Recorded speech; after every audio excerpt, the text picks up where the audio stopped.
There you see Kyrie Irving. He has 7 games where he's had at least 25 points, 10 assists, 5 rebounds. The C's are 6-1. When he stuffs the stat sheet, there's Gordon Hayward. Had his first 30-point game since April 2017, 5 days ago.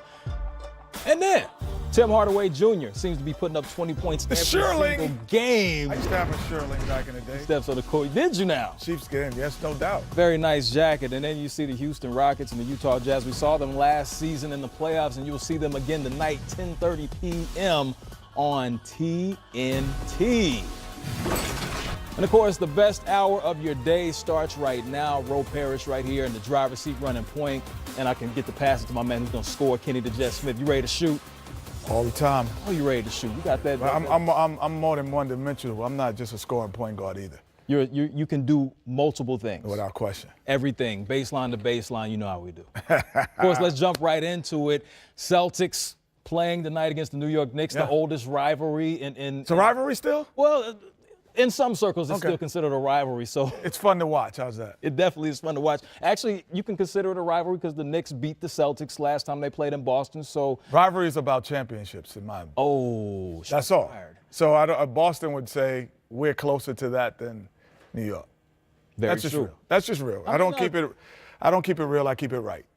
So what we'll do right now is we'll bring in Sean Grandy, the voice of the Celtics. Now, Sean, number one, thank you for joining us. Welcome into Game Time. We've got to start with Kyrie Irving. Tommy Henson, he said earlier in the season that Kyrie wasn't in shape. Kyrie takes that to heart. All of a sudden, Kyrie appears to start playing better. So have you noticed a change in Kyrie's game since Tommy made that statement? Well, Tommy is also someone that keeps it right as opposed to keeping it real. In fact, he keeps it every way there is to keep it.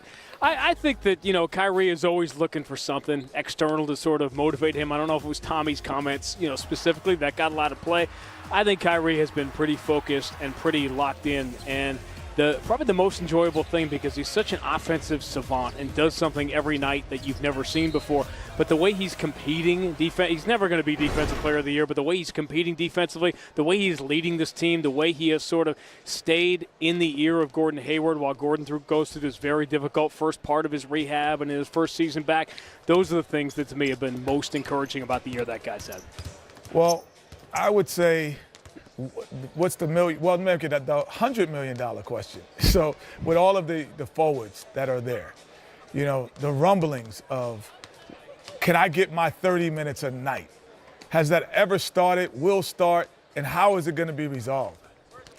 Everybody's waiting for it, Kenny. Everybody's waiting for it to start. I think the bigger issue, to me, the biggest issue for Brad Stevens has been not a guy who played 29 minutes who's now playing 24. It's who is playing with who. And can you get those minutes going to be quality minutes? It's not Terry Rozier's 5 or 6 minutes coming off his total from last year. It's what can he do in those minutes? Which combinations of guys fit together? And on the one hand, it's an embarrassment of riches. On the other hand, it should be pointed out the Celtics, the last 5 games, clearly been their best 5 of the year. They won 4 or 5, the best offensive team in the league in that span. You have to point out that at least one rotation player has been out for each of those 5 games. So what makes tonight particularly intriguing on TNT at the top of the hour is now, what does Brad Stevens do that everybody is back? And it's really not a question, probably more of a statement, but see, he went from 29 to 24 when he was thinking of going from 29 to 35. So it's really a 10-minute difference. So he's thinking. But Kenny, let me ask you this. Here's the thing, and this is what I say to Terry, what I say about the whole thing. This isn't the old day. You can play 24 minutes and still get paid. Because if you're playing 24 minutes on a winning team and you're going to the playoffs and you're having games like Terry Rozier had last year, you're going to get paid by somebody regardless of whether it's 29 minutes or 24, right? Yeah, you will. But I think the one thing as a competitor, the one thing is when you're sitting and you're watching and you don't feel like you're part of the reason why you win, that burns at you more than $5 million or $1 million. It really burns in your soul when you say, man, I'm not part of the win. And even though guys are winning, I'm not part of it. Very true. I think it's exactly right, and that's why there isn't as much angst now because the Celtics are winning, and winning makes all that other stuff tends to go away. That it's a much bigger issue how many minutes everybody's playing when you're 10-10 versus when you won 4 or 5. You mentioned that record of 10-10. Marcus Smart was coming off the bench when they were 10-10. Since he's been inserted into the starting lineup, they haven't lost a game. Now, he's clearly a rotational player, but talk about the impact that he's had specifically, because you mentioned different guys playing with different guys. How has his impact playing with this group of players been? Well, not a revolutionary move to put a defensive player in with an elite offensive player and pair them in the backcourt. I think Brad Stevens' reticence to do it was the trickle-down effect, because now it means you've got two guys. In this case, you've got Jaylen Brown, you have Gordon Hayward, and the aforementioned Terry Rozier. All of these guys now coming off the bench. It's just one more starting spot that gets taken up. But every Celtic fan knows this, and I think, NBA fans watch the Celtics enough now, see them enough on national TV to know that when Marcus Smart is on the floor, he makes winning plays. And the more he is on the floor, the more success the Celtics are going to have. He's that kind of guy that can go 0 for 15, which on some nights he's flirted with doing, and you can still have a successful run from Marcus Smart. So it's a pairing that Kyrie is very comfortable with, that he's very happy with, and I think it's a pretty good indicator that it's going to be here for a while. Someone else who's going to be there for a while, Jason Tatum. We all know about his performance last season in the playoffs. This season, second in the team in scoring, leading the team in rebounding. But he's had to make somewhat of adjustment. We heard about him working with Kobe in the offseason, and the rumor, just shoot it every time. Talk about his adjustment and how he's, I guess you can say, trying to find his role with playing with all these talented players. How's that adjustment been for him? There's an old story about Mickey Mantle talking to Ted Williams at an All-Star game decades ago, and when he got done, he was so confused. He had so many new information talking with a prodigy like Ted Williams that he went 0 for 20 right after the All-Star break. I think you wonder about Kobe and all that time. It got a lot of play. It's a sexy story, obviously. I think Jason Tatum has been shooting. It's where his shots come from, I think, that has been the issue. When Jason Tatum has struggled this year, that mid-range game, that long two, that's now – you want guys to feel like they have hot feet when they step to 19 feet, is that they have to move, go back behind a three-point line or attack. And when you see the athleticism, you see the way you can defend now or not be able to defend in the league, you realize a guy like Jason Tatum, 9 times out of 10, he should be able to get to the rim. So to me, the issue with Jason Tatum, to whatever degree there's been one, and let's remember he's still 20 years old, is that he can get to the rim a lot more. And once he gives up that 19, 20-footer, particularly early in the shot clock, you're going to see a lot of better things happen.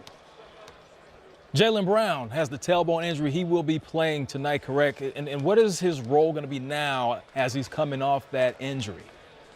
Well, coming off the bench is what he's going to be doing. You give up your starting spot in this team, it could be a while before you get it back with all the guys playing in front of you. You're talking about Marcus Morris and Marcus Smart, two guys who generally have been starting here the last few weeks, and they're playing extremely well in their roles. It's also the other benefit here. They are the two most vocal locker room guys. And so you have a little more cachet, Kenny. When you're starting, you have a little more cachet as a leader, particularly in that locker room. And so I think Jaylen Brown, it's about fitting in. It's about the combination of players. Who does he play with? He's going to defend at a very high level. Offensively, his numbers are not good. But remember, this is a guy, he's the guy that gets that call to guard the best guy on the other team virtually every night. That can wreak some havoc on your offensive numbers, and I think it's a matter of, he came off the bench his first year plus, and I think he'll get used to doing it again, at least for a while. That is the voice of the Celtics that you hear, Sean Grandy. Thank you so much for joining us. We'll see you soon. Have a good game. You got it, guys. Jet. So one thing that he said, the embarrassment of riches. We know how talented this Celtics team has been on paper, was the sexy pick before the season. They're going to come out of the East. Came stumbling out the gate. It seems like they're figuring it out. Do you see that they have a solution with the lineup they're playing, especially having Smart starting now? Well, I don't know if Marcus Smart starting is the answer. I think that they still have some issues, and it's just a log at the small forward position. And with Hayward, Jaylen Brown, and Tatum, those guys particularly score in the same areas of the floor. They want to be in the same areas on the floor on the defensive end, collectively. So I think it's difficult to have 3 guys that do the same thing. And when they're effective, when they're at their best, they're actually doing the same thing. I think that's the issue. And so I got a new segment that we're going to call this. All right. We're going to call this the row your boat segment. And how does this segment work? Because this is about you. You really? Like that. You like Shaq like that. Shaq like that. It's the row your boat, because we look at Boston, who has this issues are going on. And I was looking at the league, and it just kind of glanced, because I'm a former Rocket.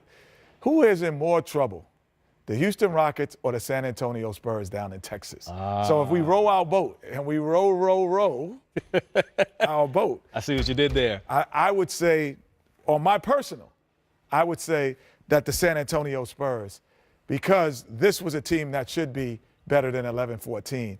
The Rockets have injuries, they have trades, they have Carmelo leaving, they have all the excuses built in. San Antonio doesn't have the excuses built in. Listen, we're going to get into that later on in the show. You're here for a little bit, but I like the segment of row your boat. Now Shaq's in here. He once famously said, don't fake the funk on a nasty dunk. Now he's in studio, as you see on your screen, and we got Diesel's dunks coming up, and you definitely don't want to miss it. Hit that shot, Shaq.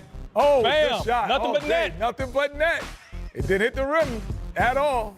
All net. Row your boat. Oh,